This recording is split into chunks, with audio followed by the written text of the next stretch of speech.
মুলুকের শুরুতেই তাফসীর ইবনে কাসিরের মধ্যে হাদিস আসছে, হুজুর আকরাম সাল্লাল্লাহু আলাইহি সাল্লাম বলেন এই মুলুক বোঝা গেছে আগের কিতাবগুলোর মধ্যে সূরা মুলুক ছিল।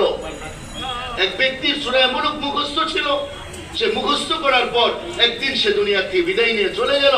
চলে যাওয়ার পর কবরে যখন সে গেছে, মেরিদ মুহতারাম দোস্ত, কবরে যাওয়ার পর তার আমলের খারাপের কারণে আল্লাহর পক্ষ থেকে আযাবের ফেরেশতা কবরে আসছে। কি ফেরেশতা আসছে? সূরা মুলুক একটা পাখির আকৃতি হইয়া তার বুকের উপরে এসে বসছে। আযাবের ফেরেশতার দিকে চোখ বড় করে তাকায় বলতেছে, কি জন্য আসছো এই কবরে? কি জন্য আসছো এই কবরে? কোরআন কি? কোরআন তো আল্লাহর সৃষ্টি না, কোরআন তো আল্লাহর মাখলুক না।